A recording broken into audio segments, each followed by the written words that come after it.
Now there comes a time with every family when they have an alcoholic in their family, when they come to the realization that there's nothing they can do for that person anymore. They've gone down the road of addiction for so long, and that they've become exhausted.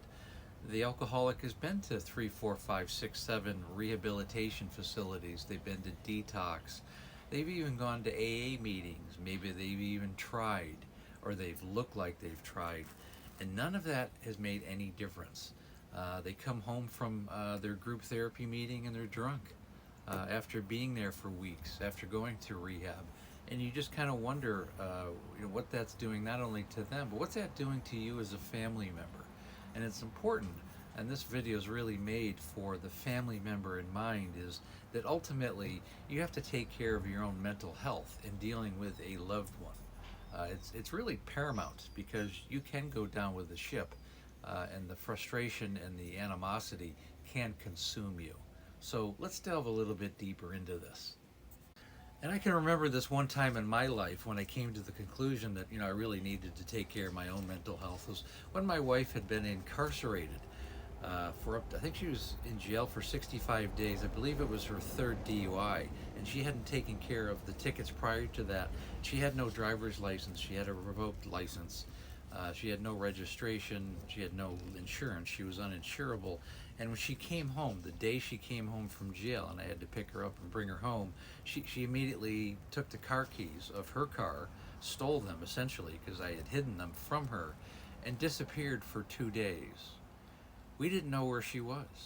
I ended up calling everybody I knew to find out where she was, and eventually I found her passed out in front of a grocery store that had a little bistro.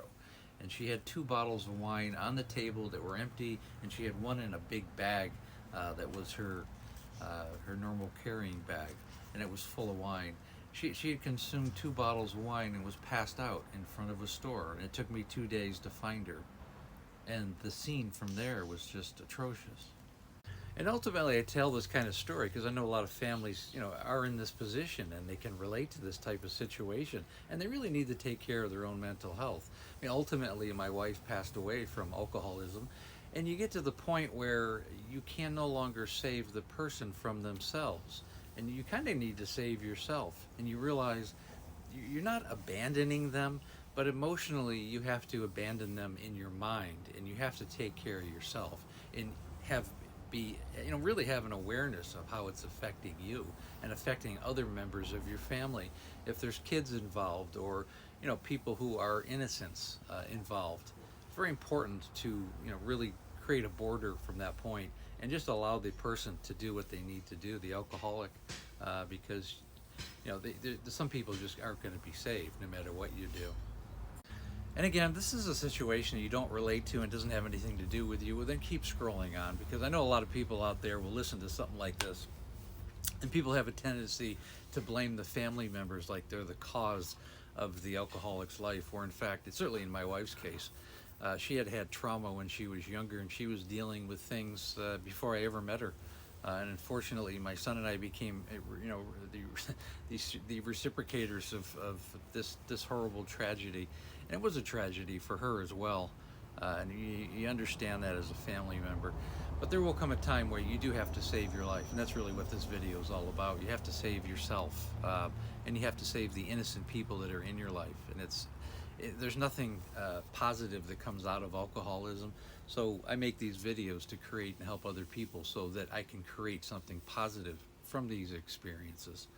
And I hope that makes sense. And again, if you have a loved one or yourself that needs help, needs more one-on-one help with this, I've helped thousands of alcoholics, and just as importantly, I've helped their families. Click on my link tree in my bio, schedule a breakthrough call. And again, please like, share, and comment. We also have a Facebook group called Amanda, A Cautionary Tale of Alcoholism, which has become a very good support group. We talk about alcoholism in the family and every issue connected to that. And again, thanks for listening.